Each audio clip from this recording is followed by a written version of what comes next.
जय जिजाऊ, जय शिवराय, जय भीम. काल एक Sunaina होलेनी video post केलेला आहे. हे पाकिस्तान नाही, महाराष्ट्रातली अकोला आहे आणि ही ISC उमेदवाराची रॅली आहे. भारताचा झेंडा कुठे दिसला का हो तुम्हाला?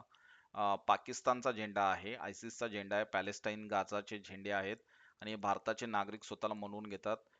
हिंदूंनी जागं व्हावं आणि या ही महिला शरद पवारांना, नाना पटोलेंना देशद्रोही म्हणते आणि त्यांना मतदान न देता फाट्यावर मारा म्हणून सांगते. हा व्हिडिओ त्यांनी पोस्ट केलेला आहे. या व्हिडिओमध्ये तुम्ही बघू शकता की धार्मिक झेंडे घेऊन काढलेली रॅली आहे.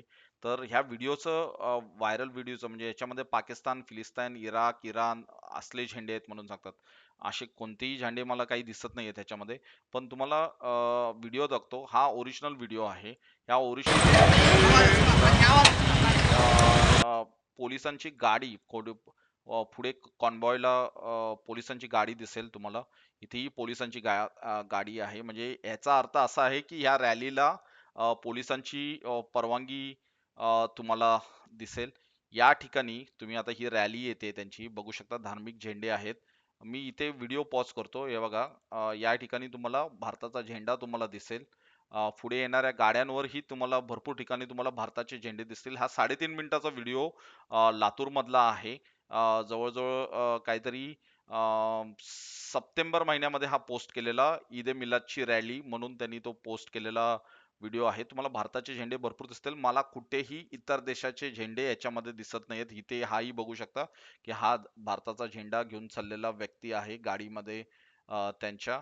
तर हे एक म्हणजे एक असुरक्षिततेचं वातावरण त्यांना निर्माण करायचा हा प्रयत्न हरियाणाच्या वेळेलाही झालेला होता. ही हरियाणाची रॅली आहे.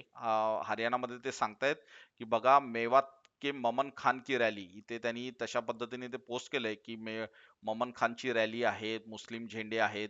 हा प्रयत्न त्यांनी केला होता त्यावेळेला. ह्या सगळ्या व्हिडिओची पोलखोल त्यांनी तिथे ह्याच्यामध्ये केली होती. लातूर से मुंबई तक हा बघा, हे भारतीय झेंडे तुम्हाला सर्व दिसतील. कुठल्याही बाकीच्या देशाचे झेंडे नाहीयेत. हा त्यांनी व्हिडिओज मध्ये हे केलं. त्यांनी कम्पेअरिंग केलं करूनही त्यांनी त्याचं लातूरचं कुठलं लोकेशन आहे तेही त्यांनी सांगितलं होतं. त्याच्यानंतर हा भारतीय झेंडे आहेत तिथे त्या झेंड्यांमध्ये कसे बदल केले गेलेत हेही त्यांनी सांगितलं होतं ह्या सगळ्या व्हिडिओमध्ये. मला असं वाटतं की ह्या महिलेला अटक होणं गरजेचं आहे.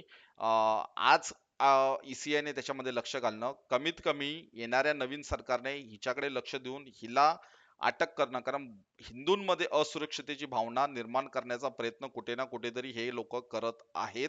कारण ह्यांच्या हातामधून ही इलेक्शन जाते. लोकांनी विचार करावा आणि मूलभूत प्रश्नावर, मराठा आरक्षण, शेतीचे प्रश्न, वारकऱ्यांवर झालेला लाठीचार्ज, ह्या सर्व गोष्टी विसरू नका. मतदान करताना ह्या सर्व गोष्टी लक्षात ठेवा आणि मतदान करा.